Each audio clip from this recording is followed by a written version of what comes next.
Congratulations on a great performance over a former champion. Obviously a big win for you, man. Quick evaluation. I mean, how do you feel like you executed tonight, and how are you feeling right now? I felt great. I just execute everything that we trained, that we planned. I studied so much for this fight. I just hear to my coach, and I think the aspect to be on the empty arena before in Brazil, being cornering Vicente Luque in Jacksonville, I visualized so much. Like, I think at the fight with Demian Maia, I got more nervous. But this one, I was more in the moment. I was a little bit more calm. I know he was danger on the beginning, so in the beginning I was very aware. But, like, nothing surprised me at all. I know it could hurt him. I kind of felt that he could hurt me more. But as the fight was going, I said, "Oh, okay, he hit hard, but like nothing like I never felt with Gene Luque. He hit super hard, and yeah, I just execute everything I trained. I visualized the fight on that way with the finish. I didn't get the finish on the beginning. That is not a bad thing for sure. I want to finish, but I want to show everyone that I can fight 5 rounds with the former champion, take him down and do everything that I did. You know, I feel great right now. For sure, still a lot of things that not being crazy, but a lot of things that need to get better, need to get fixed. The follow-ups, a couple things that Henry just pointed to me. But yeah, I'm happy with my performance for sure. Clearly the biggest win of your career, but your emotion afterwards, you know, it looked like you were kind of fighting back tears a little bit. Can you say what was going through your head at that moment? Yeah, because I sacrificed so much. I need to be in the moment. When I go to the fight, like when I sign a bout agreement, and I have a fight coming up, I make if I translate that, it's gonna be like a stairs of the ghost, or like stairs of the ghost. A lot of things that I need to do to win the fight, and the hardest thing to me is to be honest with myself and do everything that I plan to do. And I plan a lot of things. Oh, I gotta stretch every day. I gotta do this session. I gotta do that session. I gotta do this drill. I gotta do that drill. I gotta study. And I do so much on that, and it's hard to do every little thing. But I try to be honest with myself and do everything that I need to be on a crazy zone.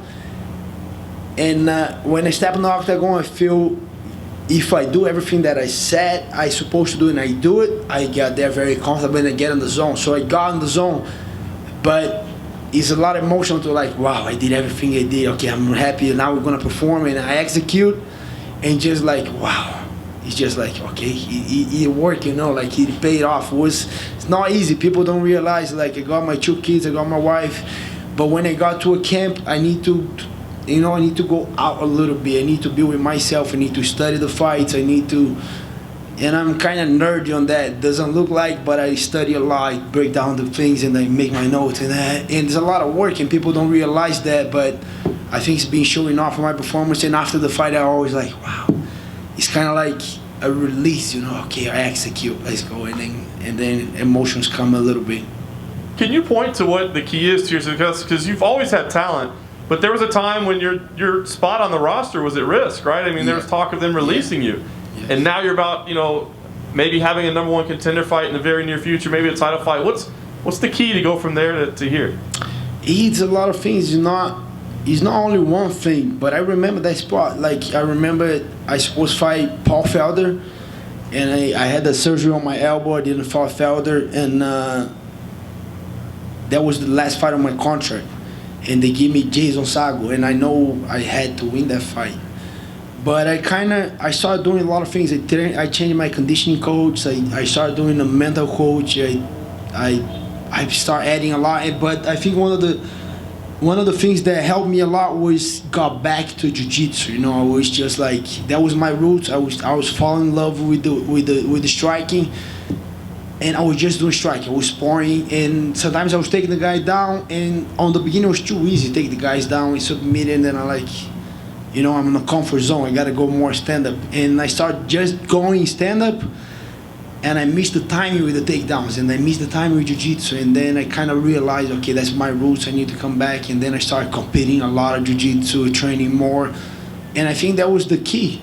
As soon as I got back to jiu-jitsu, everything started clicking a little bit. Takedowns were there, the strike was there, and I just kept training.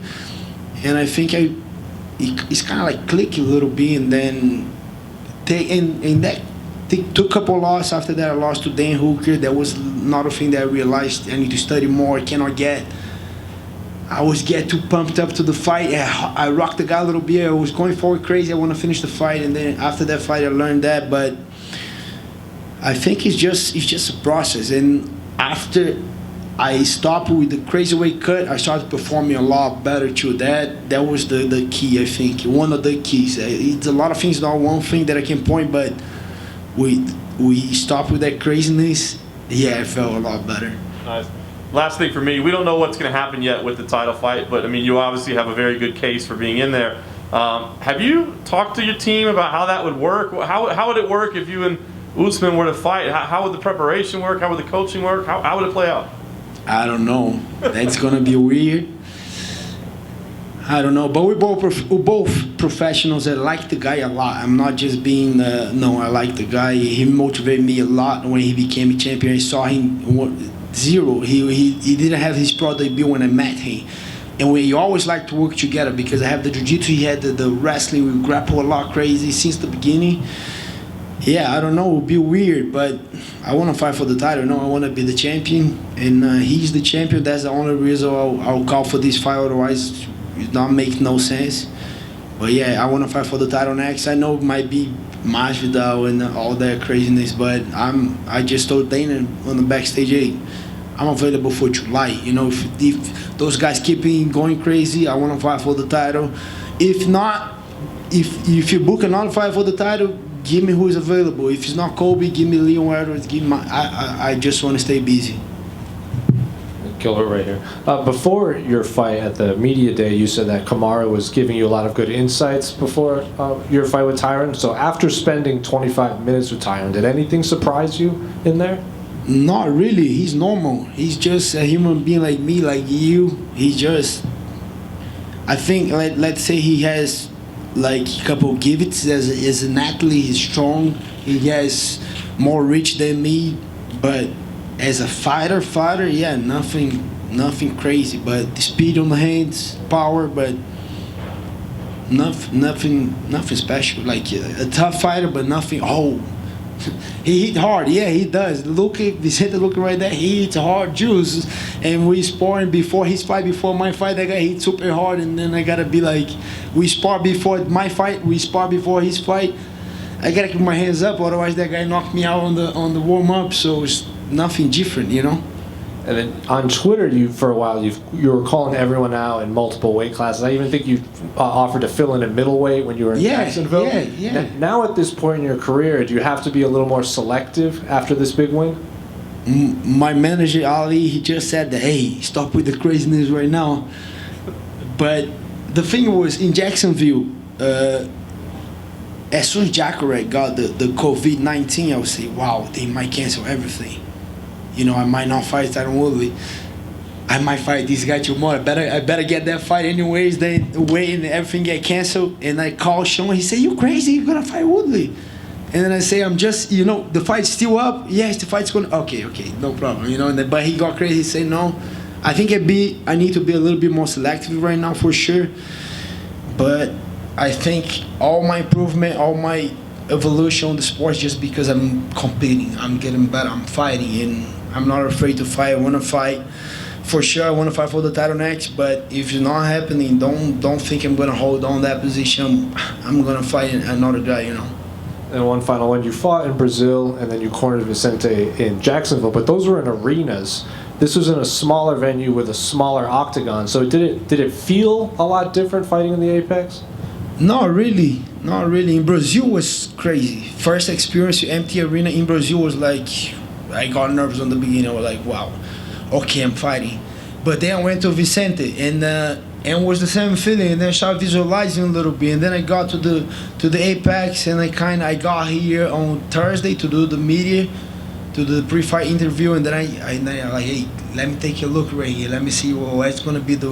And then I kind of took that look. Thursday I did my visualization. I kind of go aware with the place. Friday again, today again, and I felt great today, to be honest. I wasn't nervous. I was in the gray zone going to the fight.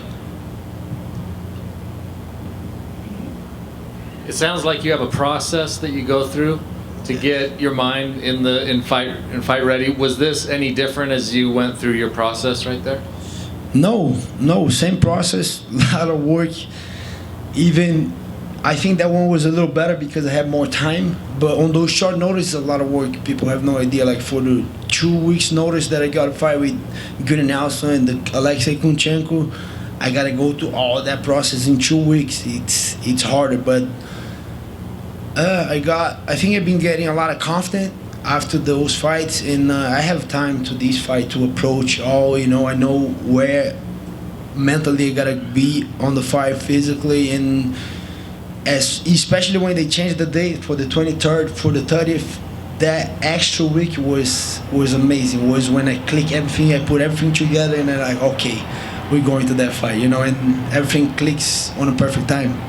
You mentioned it was really strange to fight without an audience in Brazil. Is it tougher to get up to go, I'm in a fight without the audience for you? In Brazil, it was hard to make that, okay, we're fighting, It was, but like I said, going to the Vicente Luque fight, I get a little more aware of that. And facing Tyron Woodley, he's dangerous in the beginning.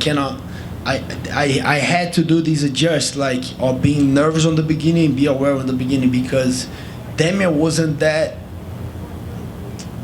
threat for me on the beginning, because he's more as a grappler. I'm a grappler too, and I could get a little nervous and a little get things up as the fight was going.